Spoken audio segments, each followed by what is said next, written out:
It was a busy day for Valley firefighters as they rescued 4 people from Camelback Mountain. This afternoon, one person is in critical condition after suffering heat exhaustion during a hike.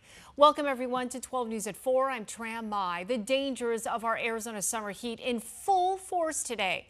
12 News journalist Sean Rice is live at Camelback Mountain. And Sean, these 4 people were in 2 separate groups?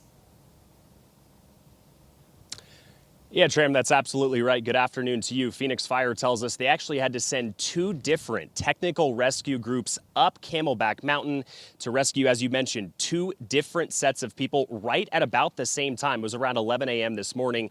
One group had to be rescued here where we are on the Echo Canyon side of Camelback Mountain, and that other group had to be rescued on the Cholla Trail side, which is on the opposite side of the mountain.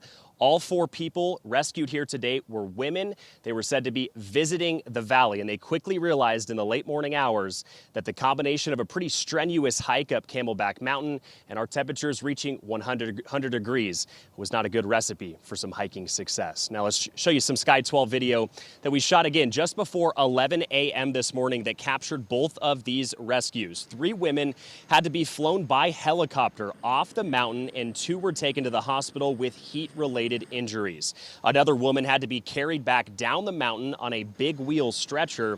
The group that was rescued here on the Echo Canyon side told fire crews that they were here to push themselves to the limit. But as many do hiking here in the Arizona heat, their bodies quickly began to shut down.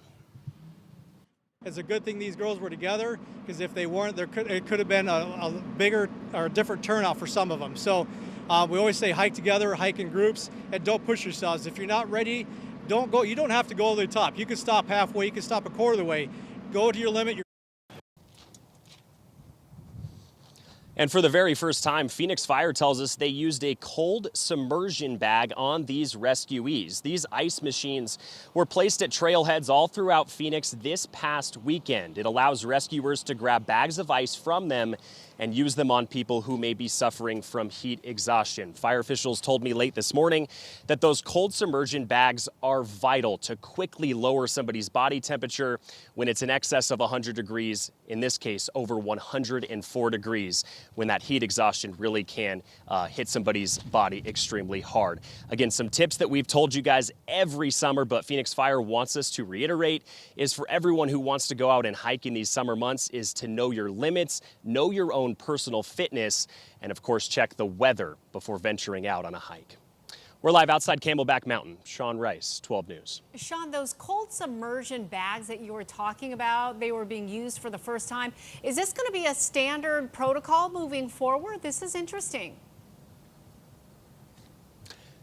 Yeah, it sounded like it today. It sounded like here at Camelback Mountain, as well as in at the bottom of South Mountain, is where these 2, maybe ice refrigerators are going to be that fire crews can easily access. There's a little 4-digit code that only they have access to, so the public can't gain access to this ice and maybe use it for themselves.